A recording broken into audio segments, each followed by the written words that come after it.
Hey, how's it going, all wrestling reviewers? Mitch here, and today I'm going to be giving you guys my review on the most recent event that I went to for Reaper Wrestling.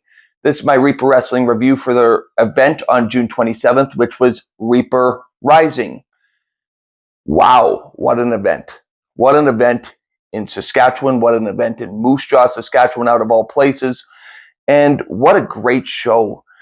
The last show that I went to that had a good caliber was when we had Jake the Snake Roberts and Colt Cabana, and it was a stacked card. We had a audience that was fire. It was when I was still wrestling, and it was very well done, and I was very happy with how we put together that show for Gold Dragon Wrestling.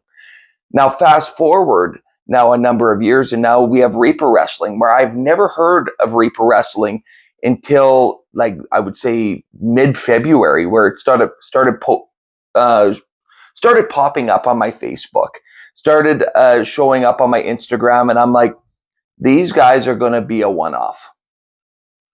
These guys are not going to have longevity, and that's the feeling that you get when you kind of see promotions just come out of nowhere. And anyway, I never went to the first event, which was Original Sin, and I did do my review on Original Sin. Please go and watch that original review, but I did my review after watching their post on YouTube of the full show.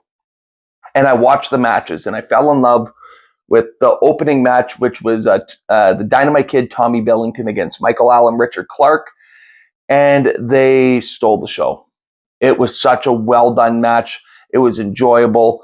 And I went, okay, what else do they have? And I just started to see more and more and more. And a lot of our Saskatchewan local talent as well that were performing and delivering just made it even, it was the icing on the cake. And just by watching that and seeing that the venue itself for Reaper Wrestling is dedicated to the theme. It's themed. And I think that's what's so cool. It gives me ECW vibes when you go into Hell's Pit. When you actually go into the pit and you go to Hell's Pit, you look at it and you have the black and red walls. You have the banner of Reaper Wrestling above. You go in and you go, this isn't just like, for example, in Moose Jaw, we did the Timothy Eaton Gardens or the Heritage Inn, or just a complex that you would rent out. It was like dedicated to what they were selling. And I think that's what makes them stand apart from many other independent promotions in Saskatchewan, or even independent promotions all over the world. Some actually do have it, but this was the first time in Saskatchewan where I looked at this and went, this is pretty well done. Now, walking in, the atmosphere is electric. Before even the show started, it was electric. You have the wrestlers that are standing off to the side. I got to catch up with a few of the wrestlers. One of them was Frankie Kazarian, which I ended up facing off against 11 years ago. And it was funny. I walked up to him. I said, hey, Frankie, you probably don't remember me. And I said, Winnipeg, 2014. And he goes, holy crap, you were the squash match that I was against before I had the ladder match. So we kind of had a laugh about that. And I said, and then afterwards we talked about Star Wars Lego Star Wars. And we kind of laughed about it. And I said, it's so good to see you again. And he leans over to Crazy Steve. He goes, yeah, this guy was one of the squash matches. We wrestled in the mall. And I thought that was super cool too, just to catch up with Frankie Kazarian and just to put that personal testament that, hey, I wrestled you 11 years ago. And I thought that was super cool. Even running into a guy like Sidney Steele and going, hey, how's it going, Sidney? And I was like, I don't know if you remember me. And he's kind of looking at me, and I said, Mitch Lightning, Pure Power Wrestling. He's like, holy crap. And I'm like, yeah, the long time no see. And a lot of those things happen. I was just a rookie at that time. And it's like you make your connections with the people you know. Even when you were as short-lived as I was, you still make connections throughout your time. Now let's get into the review for Reaper Wrestling. And I was very impressed with everything that was set up. Go and watch my shorts on YouTube, on TikTok. I posted a few. Well done show. The first match, we have Michael Allen, Richard Clark against Ace Austin. And I will say right now that match, again, set the tone for the show. It delivered throughout. They were hitting each other hard. They had the technically sound work that they were doing, and they worked extremely hard in that match. And you get that feel when you were watching it. It was a competitive bout, as any match sometimes should be. But you felt that. You felt like you were watching a match, and you felt like these two were trying to best each other. And I was very happy with it. By the way, if you don't know who Michael Allen Richard Clark is, you guys will be in for a treat. He is a phenomenal wrestler. The fact that he is not on the main stage right now for AEW, TNA, even WWE, it is a shame because you are missing out on such a great wrestler.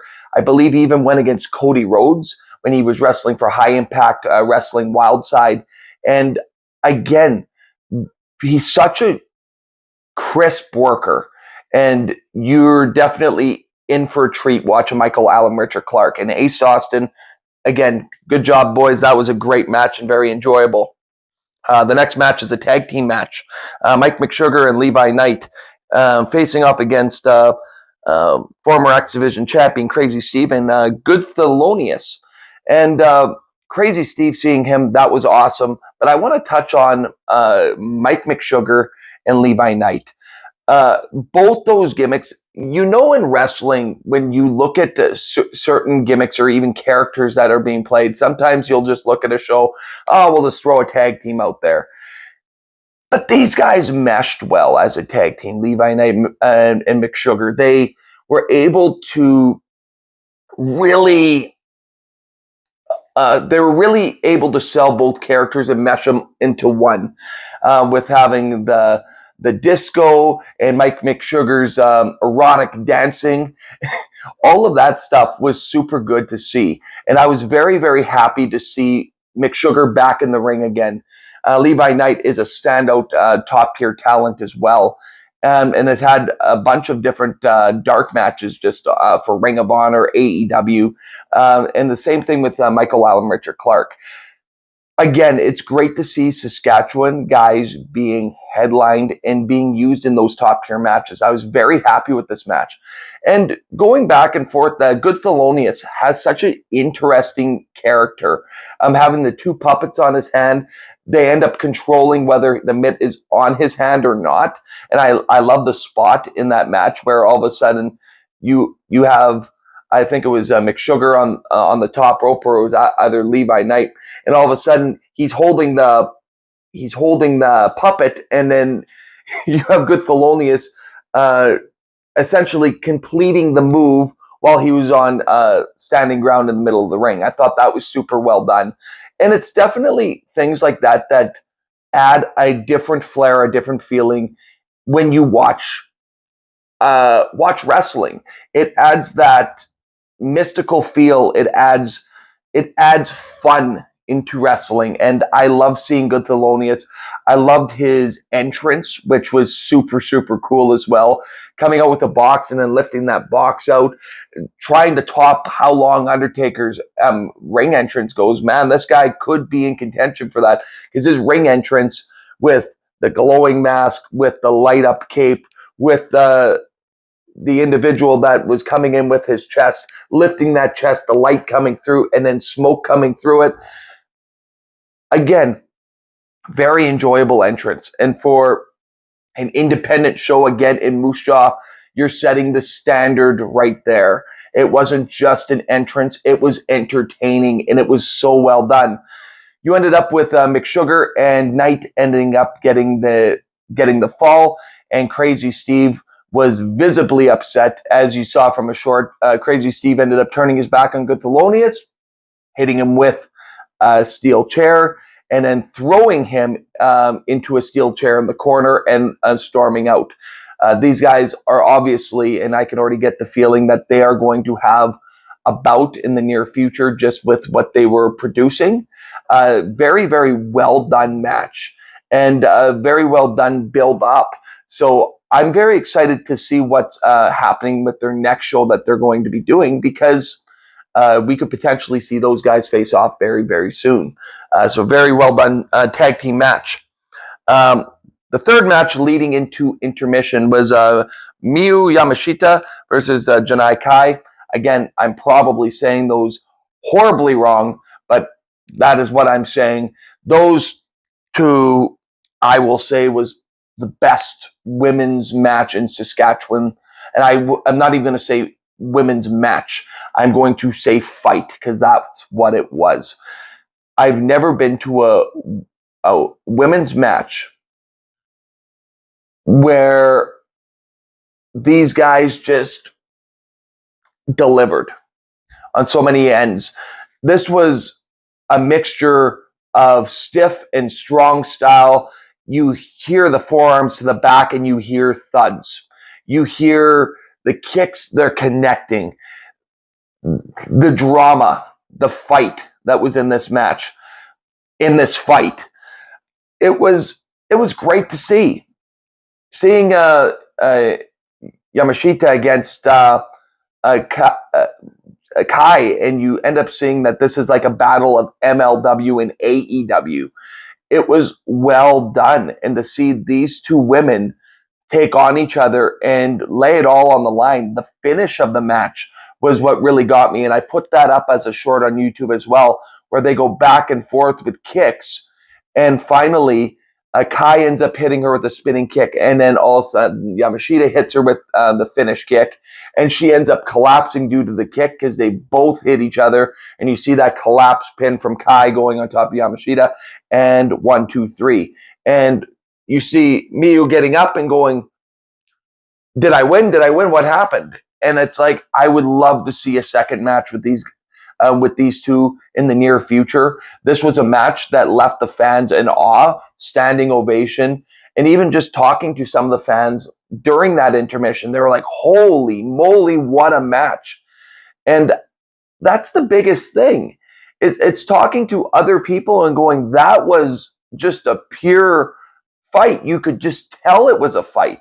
So again, very impressed with this match, and beyond proud to see what Reaper is producing right now with wrestling. Next match, I just talked about him, Sydney Steele against the Young Lion. And you look at this match, and it was a good match. Sydney Steele, when I was wrestling and when I first started out, he was just a clean cut, had his hair slicked back, big smile on his face, full on baby face. And now he has completely evolved his character, which I think you should if you're going to continue being a wrestler. Coming out, he's now a heel. He's gotten bigger. He's put some size onto him. He has evolved his moveset from the last time that I saw him. He comes out, it's more of a serious appeal to him. He has the big robe that comes out. He means business. And I thought that was what was so good. And then you see Young Lion, which again, I'll say that was probably one of the biggest baby faces of the night, with the crowd just sitting in there and them chanting, lion, lion, lion. It was funny. Me and my buddy Justice were sitting in the crowd, and they have a Titantron actually that is set right up where you can look at entrance videos and everything. And instantly a big lion comes up, and I go, look, it's Mufasa. And I was like, oh, here comes Simba. So I had fun with that. I don't know how, if Young Lion has ever, probably a good portion of the time people have done Lion King jokes or Mufasa or Simba jokes, but more likely this match delivered on so many levels. They ended up having some high spots, which I thought was a good spot. And even just that finish into the cutter from Sydney Steele was very well done. So I was very happy with that match. You go into the fifth match, which was Cannonball Kelly, and I will call him right now. You could call this guy a legend in Saskatchewan. He's had such a legendary career in Saskatchewan, Cannonball Kelly. Just from his wrestling, this guy has adapted so much of his style. A lot of hardcore style, but he moves like a cruiserweight and moves like a big man at the same time. And that is what I love about Kelly. Every time that I've had an opportunity to be in the ring with Kelly, whether it was being a referee or whether it was just even to be backstage with him and just talk to him, this guy is a genuine guy. And it's such a top tier athlete in Saskatchewan. He is a Saskatchewan legend as far as I'm concerned when it comes to wrestling. For many years to come, Kelly puts it all on the line. You'll see, even just for the YouTube short, I ended up putting the devastating cannonball that he did in the corner, where he does it better than Kevin Owens. I'm putting it out there right there. He does that better than Kevin Owens because he kills his opponent, and it looks like he kills his opponent.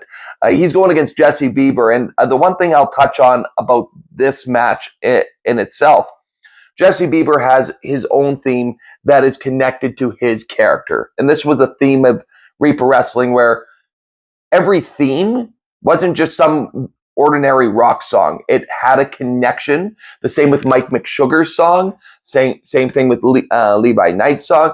Like, the fact that McSugar had that theme was amazing. The fact that Jesse Bieber has the theme that he does adds to his character, and I have that buy-in right off the bat. The fact that Cannonball Kelly has his own band where he has Johnny Two Fingers singing his song. It's Johnny Two Fingers and the Deformities, and I highly recommend that you listen to this band. You can locate them on Spotify. But Johnny Two Fingers and the Deformities. Cannonball Kelly is the drummer, and then you have Johnny that is the guitar player and singer. And wow, just to have his own theme and be the guy that is also playing a part of your theme, I think is so rich and so rare on the independent circuit as well. I was just impressed overall with this match. They did a buy-in. It wasn't just a match to have a match. They made you feel something, and to the point where you have Johnny on the apron and you have Bieber end up coming and hitting that kick and knocking Johnny down. I thought was a very well done spot. You sympathize for Johnny, but again, you don't want to sympathize with him at all either, because he's an interesting character to say the least. But I will say, it was just so raw to watch that match. And you got the feel from the fans, the level of respect. And we have a lot of fans in Moose Jaw in the Saskatchewan scene. When you see that Cannonball Kelly's on the card, that respect goes here. And I have the utmost respect for that guy. He has done so much for just Saskatchewan wrestling. Honestly, very well done match. And you had Bieber catch the win on Cannonball. The next match was the main event, and that was Sean Moore facing off against Frankie Kazarian for the King's Crown Championship, the Reaper Wrestling King's Crown Championship. Lumberjacks all around the ring. Well done.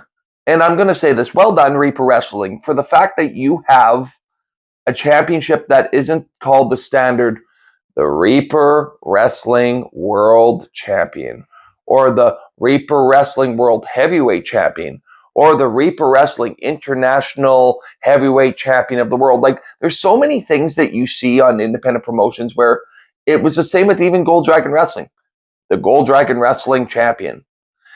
It's just, yeah, you have a championship, but I love the fact that Reaper Wrestling just kind of took a step aside and went, this is going to be our main championship for as far as we know right now. It is the Reaper Wrestling King's Crown Champion. That title is beautiful. It is beautiful. You can tell that money was put into this championship as well. And you can tell that this is going to be a championship that you're going to want to see defended, this is a title that you're going to want to see people win. And I think that is super, super good. Frankie Kazarian, for his time, his age, and everything, he moves like he's in his 30s still. Former AEW champion, former TNA champion. Like, this guy has a resume like no other. And then going against Sean Moore, which I will say people are fools for not signing this guy to TNA, AEW, WWE. He's had many tryout matches. He is a top tier talent, but he's just a genuine and good dude as well, that I think any locker room will benefit from. Same with Michael Allen, Richard Clark, same with Levi Knight. Like, these are guys that definitely deserve their flowers because they have done such a great job in that circuit.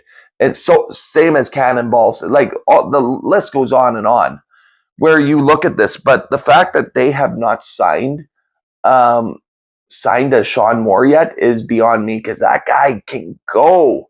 And you look at this match, and there was tons of false finishes. There were run-ins. There was drama from a suplex right to the outside, to the floor, onto a bunch of the lumberjacks. It ended off in such a good note. And I was very proud of seeing them evolve this match. The false finishes. Sean Moore does such an interesting chop where he will do like a bear crawl, a wrestling bear crawl, and then end up winding up and getting the chop. I thought that was super cool. Frankie Kazarian ended up getting the win by doing the fade to black and hitting that pile driver, a move that I know all too well because I ended up taking it as well right here. And Sean Moore took the fade to black and ended up losing the match. And Frankie Kazarian is now holding that championship above his head. And I think he is the inaugural champion. I think he's the guy that is now our main champion for Reaper Wrestling, is Frankie Kazarian. And the fact that this is a evolving story where I've seen promotions that will bring guys in like a Frankie Kazarian, give them a championship, and then you don't see them come back for a number of months or ever. That is a big thing that you usually see. But Frankie, this is his second time in 2 months where he's actually come to Moose Jaw, out of all places. And I think that is super cool. I think it's cool that they're moving around time slots and working with TNA and other promotions to bring other wrestlers in so they can further grow the promotion of Reaper. The atmosphere at Reaper Wrestling, everything made me want to come back again. My minor complaint on Reaper Wrestling, when they say you're in Hell's Pit, man, sure as heck do you feel it, because it was hot in that building. It was hotter than heck in that building. Like, by the end of it, I couldn't wait to get outside, but I didn't want to leave. And that was the biggest thing. I didn't want to leave the atmosphere. I didn't want to leave the energy that was in that room. And it's been very few times that I've walked out of an independent event where I just went, it was good. I saw wrestling. This time I walked out and went, I am coming back the next month, which will be in August. And I've put their info down below that you can see right there. Their next show, Nowhere to Run. I'm sold. I'm sold on the fan base. I'm sold on the atmosphere. I get the ECW vibe when you go in there as well. But you can tell that they're their own entity. When you can get me to buy your shirt, and it was literally right after the match before intermission. And I was just like, yeah, I'm buying a shirt. You sold me. And I'm going to tell all of you viewers today, you need to go and watch. If you are in the surrounding area in Saskatchewan, you need to come and watch. People in the United States, go to Reaper Wrestling's YouTube page and tune in to their show, because they record these shows, and it isn't just a standard one camera shot show. It's a 2-camera shot show with commentary and everything. It's really, really, really well done. And the production itself is well done. Reaper Wrestling, if you're watching, I give you 2 thumbs up. Continue doing this because this is good for Saskatchewan. This is good for Saskatchewan wrestling. This is good for Moose Jaw, Saskatchewan. Fans, go and support your local wrestling. Whether that is Reaper Wrestling, whether that is Ringside Wrestling, whether that is CWE, that comes to Regina quite a bit, support independent wrestling because it's booming. And that's the best I can give you guys. It was well done. I was proud as a fan, and just sitting there as a fan and going, wow, this is wrestling. So other than that, guys, thank you guys so much for watching this video. I plan on going to the next Reaper show. You have sold me, but now I'm going to sell you on the Wrestling Gurus. You can please subscribe to the Wrestling Gurus. Can you please subscribe to the Wrestling Gurus? I would love for you guys to follow us on TikTok. I want you to follow those platforms. And I want you to continue to watch the videos that I come out with, because I don't just do Reaper Wrestling videos. I do all genres of wrestling.